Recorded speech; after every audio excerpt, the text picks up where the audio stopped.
pour qu'il y ait une bonne démocratie, il faut que des gens acceptent d'être des démocrates. Je regrette que ces trois mousquetaires et d'Artagnan, Seck, n'aient pas jugé utile de présenter effectivement leurs félicitations au président Macky Sall. Je pense que c'était un minimum pour effectivement qu'on dise que c'est parfait. Quoique la perfection n'est pas de ce monde, mais c'est un minimum qu'on attendait de ces adversaires-là. Nous ne sommes pas antinomiques, nos démarches. Nous ne sommes pas des ennemis. À tout le moins, on peut être dans l'adversité, mais le temps des élections, et ensuite on passe à autre chose. Personne ne peut contester aujourd'hui, mais l'élection ou la réélection du président Macky Sall, ça s'est passé dans la transparence et dans les règles de l'art. C'est la raison pour laquelle vraiment je suis resté sur ma faim par rapport à tout ce qui est en train d'être dit depuis. Regardez les fake news. Aujourd'hui, on a parlé de drapeaux qu'il aurait déchirés, etc. Ce n'est pas sérieux. Ils ont fait beaucoup d'intoxication. Mais je dis aux Sénégalais, parce que quand même, contrairement à ce que les gens pensent, ce n'est pas Jean ou Paul qui a eu cette magnanimité de ne pas nous inscrire dans une logique de confrontation ou de guerre. C'est le peuple sénégalais qui a imposé la paix. Parce que 6 mois de campagne électorale, ça suffisait. Les Sénégalais ont soif aujourd'hui de créer de la richesse. Les Sénégalais ont dit à Macky Sall, terminez, monsieur le président de la République, vos chantiers.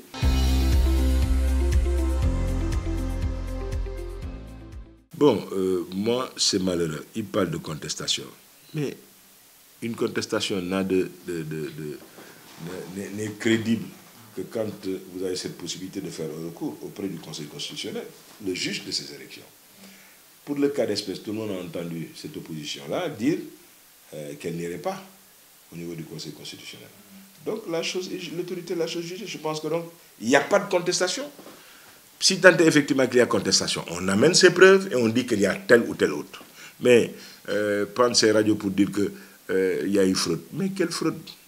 Vous avez entendu le juge Demba Kandji avec sérénité, pas de passion, mais entouré, mais des différents mandataires, des candidats, dire qu'ils ont tous signé. C'est le jour du prononcé que le mandataire d'Idriss Seck n'était pas là-bas. Mais sinon, ils ont tous. Le juge Kandji n'a fait qu'être le porte-voix, mais de tout ce qui a été fait au niveau départemental. Il y a eu des commissions qui ont eu à travailler durant 4, 5, 6 jours. Il n'a fait que répéter ce que tout le monde savait déjà. Mais votre Dakaractu a eu à sortir les résultats 72 heures avant tout le monde. Mais à une virgule près, mais c'était presque les mêmes chiffres. Mais dites-moi aujourd'hui, au niveau des observateurs étrangers qui étaient là, aussi bien la CEDEAO, vous pensez que CEDEAO au Sénégal, pour que s'il y avait contrefaçon ou Dialgati, qu'il ne l'ait pas dit? Mais la mission de l'Union européenne, mais tout le monde a salué effectivement vraiment le déroulement de ces élections-là. C'est le lieu d'ailleurs de saluer quand même Ali Ngouille Ndiaye, parce que nous tous, à un moment, on avait douté effectivement de son impartialité. Force est de le connaître aujourd'hui, au finish, mais qu'il a très bien géré ces élections, et ça s'est pareil dans la transparence. Le commissaire, comment il s'appelle encore, le directeur général des élections, a eu à faire un travail remarquable, mais personne n'a eu effectivement à contester. Et le juge Kandji l'a dit. Sur le déroulement des élections, personne n'a eu à gauger.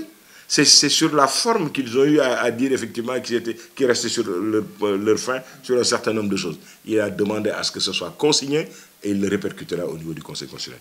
Donc, écoutez, je pense que, je l'ai dit tantôt, vraiment, hein, une démocratie n'a de sens que quand on a des démocrates. Et pour le cas d'espèce, qu'est-ce que ça allait coûter à cette opposition de reconnaître quand même la victoire de Macky Sall? Mais c'est fait. C'est-à-dire qu'il y a un problème. Ils ont toujours été condescendants vis-à-vis de Macky Sall. Alors qu'aujourd'hui, qu'on le veuille ou non, c'est une bête politique et il fait partie aujourd'hui un des meilleurs présidents qu'on a eu. Il est cérébral, il n'est pas ce que les gens pensent. Regardez tout ce qu'il a eu à faire. Je me suis amusé à lire avant-hier le colonel Ndao, ce qu'il a eu à dire effectivement sur la stratégie que le président Macky Sall a déroulée sur cette campagne. Mais c'est phénoménal. Regardez C'est en Gambie, comment il a pu gérer cette affaire-là pour régler un problème majeur qui posait un problème de sécurité nationale. Le pont de Farafenni, ne serait-ce que la réussite de ce pont-là, devait amener les Sénégalais à réélire Macky Sall au premier tour. Parce que, enfin, il nous règle un problème de sécurité nationale. Parce que de ce côté-là, à partir de juillet, on va renforcer les pylônes. Je ne peux pas m'étendre sur des détails qui sont vraiment sous le sceau de la confidentialité, mais sachez effectivement que le problème de Farafenni, au-delà de l'aspect économique, était un problème de sécurité nationale important qu'il fallait qu'on règle. Donc, moi j'ai dit que ne serait-ce que pour cela, ça valait la peine de réélire Macky Sall.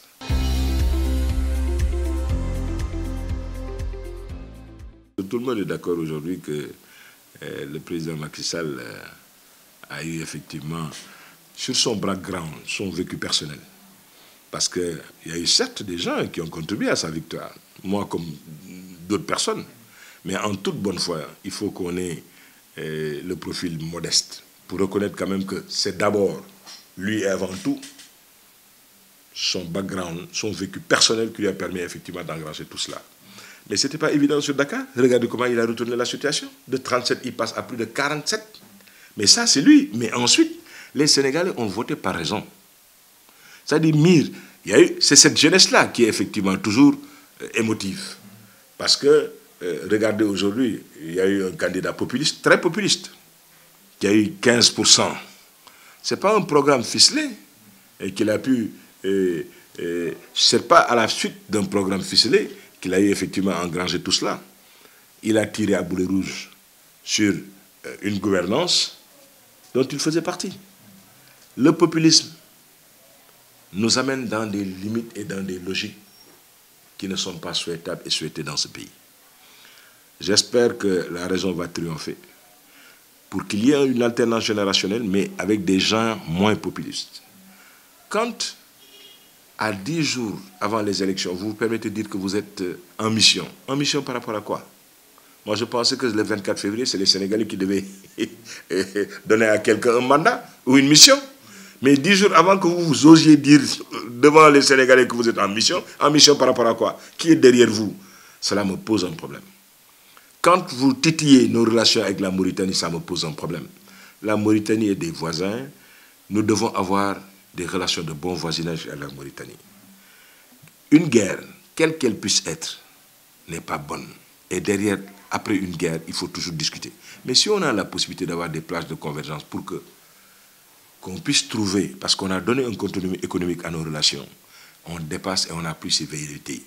Pourquoi aujourd'hui, entre l'Allemagne et la France, il n'y aura plus de guerre? Parce qu'il y a une interdépendance des économies. Il y a des doublures. Vous avez vu récemment Siemens et un grand groupe allemand qui était en train de tout faire pour constituer un conglomérat qui va peser sur les décisions mondiales. L'heure est à la mondialisation. Nos micro-États n'ont pas de légitimité. Nos micro-États n'ont pas de fiabilité. Sortez de la zone CFA. Mais c'est des préalables. Que peut faire le Sénégal ex nihilo, un singleton, en sortant de cet espace-là, qui jusqu'à produit contraire donne et confère aujourd'hui un minimum de stabilité? Le taux d'inflation est contenu. Il y a des transferts qui se font. En tout cas, nous, hommes d'affaires, on ne dira jamais que le franc CFA n'est pas bonne. Il y a effectivement que dans un espace global, on a une possibilité de réfléchir sur la problématique d'une monnaie. On a fait confiance aujourd'hui à la CEDEAO pour que d'ici 2025, qu'on nous permette d'avoir une monnaie. Mais en attendant, le CFA est là, il faut continuer dessus. Donc, c'est autant de choses qui font que je dis que gare à nous par rapport à beaucoup de choses qui se disent. Sur ce que vous avez dit tout à l'heure, je pense que c'est quand même... c'est normal au lendemain d'une victoire que tout le monde bombe le torse pour dire que c'est lui. Mais pour le cas d'espace, moi je pense qu'il y a eu une bête politique, un animal politique, et pas des moindres, Macky Sall, qui a vraiment sur lui-même pris. 48 heures avant les élections, quand il a fait sa marche sur Dakar, mais les foules qui étaient là, jusqu'à des heures impossibles, prouvaient effectivement à suffisance que c'était Macky Sall, plus que Jean ou Paul. Donc il faut qu'ils comprennent et qu'ils sachent raison garder, qu'ils soient plus modestes.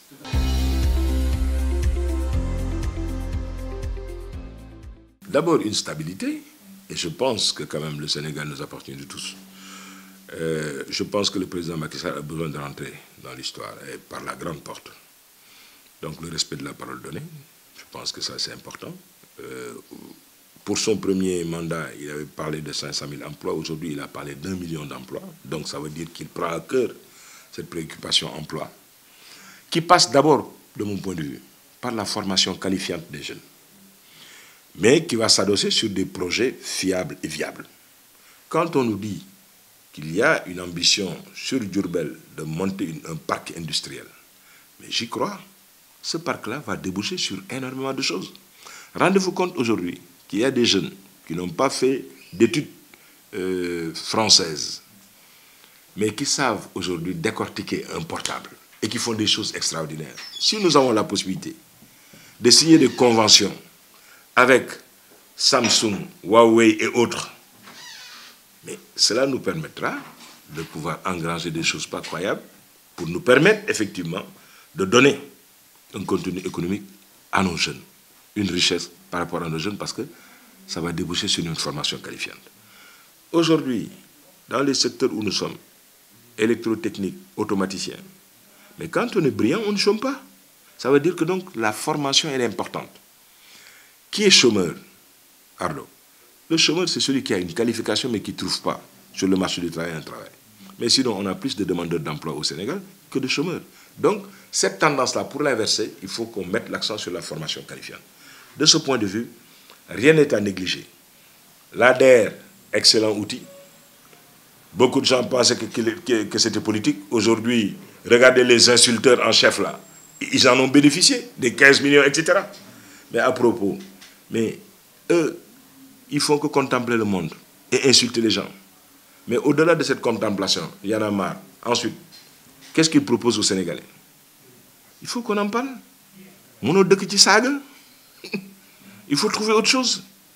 Je pense que donc, ce quinquennat, le président Macky Sall va l'utiliser pour raffermir nos relations de bon voisinage avec cet espace-là, parce qu'on a des frontières avec des pays aujourd'hui qui souffrent de beaucoup de problèmes, mais particulièrement les problèmes de terrorisme, alors que nous ne sommes pas aujourd'hui victimes de tout cela. Ça veut dire déjà qu'au niveau de nos frontières, il y a un travail qui est en train d'être fait, et ensuite, on compte sur une vainte armée.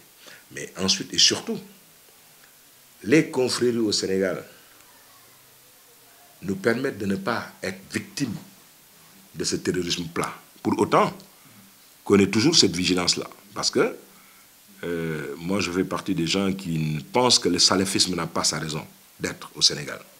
Je continuerai à combattre le salafisme et il faut que les autorités en fassent un problème. Donc, le problème de la sécurité nationale est une exigence aujourd'hui. On ne peut pas se développer, sinon on n'a pas de sécurité. Mais il faudra, comme je l'ai dit à l'entame de mes propos, contribuer à redresser et à faire des efforts sur la pénibilité du travail des femmes. Le monde rural doit être davantage encadré. Les rendements à l'hectare ont été réglés. Qu'on leur permette que la totalité de leur production soit prise en compte et puisse trouver des débouchés raisonnables. Ça, c'est important. La diversification de nos filières, c'est important. J'ai parlé tantôt de floriculture. C'est important qu'on le fasse. Mais d'autres produits, c'est possible. On pensait au Sénégal qu'on n'allait jamais éteindre l'autosuffisance en matière de riz. Bon, en soi, ça pose même un problème de santé publique. Tout le monde le sait, sur le problème du diabète et autres là. Mais c'est possible aujourd'hui. Et celui qui est à la tête aujourd'hui de ce ministère-là est en train, sous l'autorité du président de la République, de décliner des choses pas croyables. Et je pense que c'est possible qu'on l'ait. Parce que le fait d'avoir le rendement à l'hectare qui est doublé prouve effectivement à suffisance que c'est possible.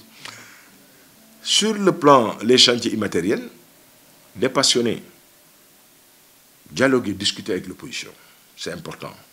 C'est possible de parfaire notre mode, le système électoral. C'est possible. Pour autant qu'on dialogue. Ce dialogue-là, c'est important, surtout que le président de la République a été réélu à 58%. Qu'est-ce que ça lui empêche de reconvoquer l'opposition pour qu'on dialogue?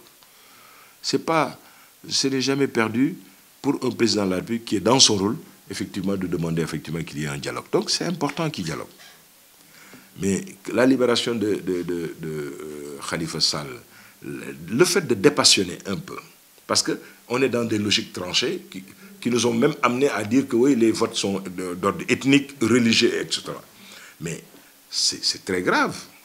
Quand on pense que les pères de la nation au départ, la devise qu'ils nous avaient donnée, un peuple, un but, une foi, si aujourd'hui on n'est plus en phase avec cette triptyque-là, ça nous pose un problème. Le Sénégal est un indivisible. Un des socles de notre démocratie repose aussi sur ces piliers-là, confrériques. C'est ce qui nous permet de ne pas, effectivement, être dans les situations de pays voisins où le djihadisme est actuellement en train de faire un lit extraordinaire. Sur la création d'emplois, sur le problème, la nécessité aujourd'hui de mettre l'empire sénégalais au cœur de l'activité économique. Les opérateurs économiques, mais qu'ils sachent effectivement qu'ils ont aussi une responsabilité historique. Quand on les met dans les conditions optimales, ce n'est pas normal qu'ils n'emploient pas les jeunes. C'est important. Qu'ils puissent faire des links entre l'université et l'entreprise. Je suis désolé, moi, en tant que président du Conseil national des jeunes dirigeants d'entreprise du Sénégal, à l'époque c'était Mokhtar Sow qui était le président du patronat du Sénégal, et il y avait le professeur Saketian qui était le ministre de l'enseignement supérieur. J'ai été, avec mon organisation, la première organisation patronale qui a initié des rencontres et une médiation entre le système et l'université, l'entreprise et l'université. Ça, c'est important. Dans les conseils d'administration aujourd'hui du FASEC, de la faculté de droit et autres, c'est important qu'on y trouve beaucoup d'opérateurs économiques. Pourquoi? Déjà pour pouvoir influer sur la qualité du système d'enseignement qui est donné, dispensé, mais ensuite qu'on puisse imposer à ces étudiants-là, au sortir de ça, mais que les stages soient pris en compte fondamentalement sur la délivrance des diplômes. Donc, moi, j'insiste sur la formation professionnelle, j'insiste sur la formation qualifiante, parce que sortir de l'université ne vous donne pas, effectivement, tous les moyens de pouvoir, aussitôt sur le marché du travail, être productif.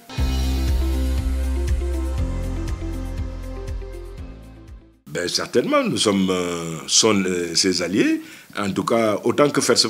Aujourd'hui, ce qui va surtout changer, c'est que chaque fois qu'on aura à réfléchir sur une réflexion, mais on va lui envoyer une note à l'attention, à la très haute attention du président de la République pour lui dire effectivement que sur tel secteur, voilà ce que nous réfléchissons, voilà ce que nous pensons que c'est juste, etc., et durable. Je pense que c'est comme ça qu'il faut le faire.